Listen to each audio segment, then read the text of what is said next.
C'est bon. Azul, on est à Paris, Azul. on est à l'hôtel de ville de Paris. Merci de m'avoir reçu. On va être bref rapidement puisqu'on a une manif à Bastille. Deux questions rapides.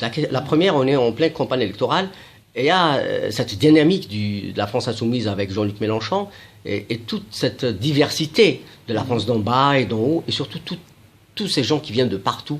Comment vous les voyez? Comment ils s'intéressent? Est-ce qu'ils s'intéressent à cet espoir que portent les insoumis? La bataille qu'on a vraiment à mener, qui est extrêmement importante, c'est comment redonner le pouvoir au peuple. Et quand on veut convoquer l'Assemblée constituante pour une 6e République, on souhaite que ce soit une démarche vraiment qui refonde le peuple. Qu'est-ce qui fait qu'on est peuple?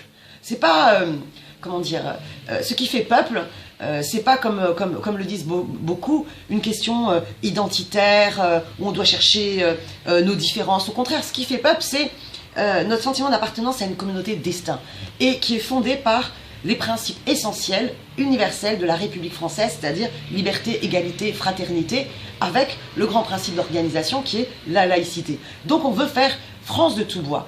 Et justement, dans ce climat complètement nauséabond, où il y a une banalisation du racisme d'un côté, et puis une banalisation de stratégies communautarisme qui sont extrêmement humiliantes, parce qu'en fait, elles sont là pour finalement entériner bon nombre de discriminations. La bataille pour l'égalité des droits, la lutte contre les discriminations est une bataille extrêmement importante.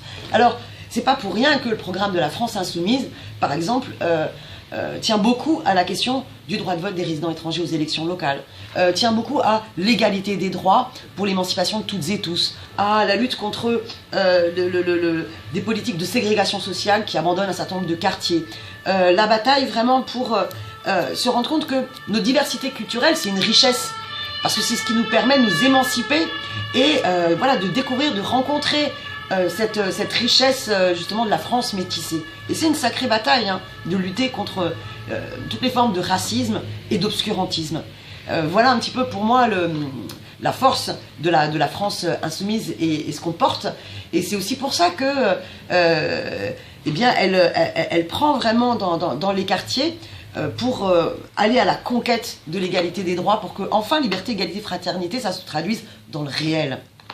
Merci. Une autre question, après on va partir.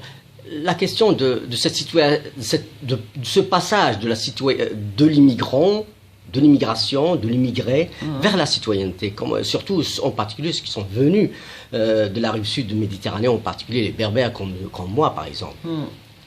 C'est la bataille pour l'égalité des droits. C'est une bataille qui d'abord passe par aussi la transmission aussi de la mémoire. Par exemple, il y a un devoir de mémoire sur l'ensemble des crimes de la colonisation, des crimes d'État.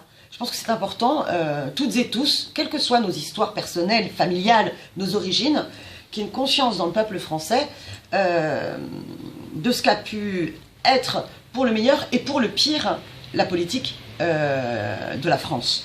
Et c'est important, tout ce devoir de mémoire sur les crimes d'État est une bataille importante. Ensuite, il y a une bataille pour la reconnaissance de toute la richesse de la diversité culturelle et comment on a à apprendre de nous toutes et tous. Par exemple, moi je suis passionnée quand des représentants associatifs comme votre association racontent toute la lutte, par exemple, du printemps berbère, et qui montre aussi toute la lutte émancipatrice et ce qu'elle peut porter aussi d'universalisme sur les fondamentaux à la fois de laïcité, mais aussi de démocratie. Et c'est important, à un moment donné, de se décentrer et de se dire que la France, elle a à apprendre, et notre peuple, et notre bataille politique a aussi à apprendre des expériences qui se sont faites partout ailleurs dans le monde. On parle beaucoup, par exemple, des expériences d'Amérique latine, on parle des printemps arabes, n'oublions pas non plus le printemps berbère, et ce qu'il a généré comme espoir, bien sûr qui a subi une répression extrêmement dure, mais il faut, nos histoires collectives de lutte, elles sont aussi extrêmement importantes, pour justement être d'autant plus déterminés pour continuer la bataille. Merci beaucoup. Merci beaucoup. Allez. Je ne sais pas si ça allait, non? C'est super. Ouais. Merci.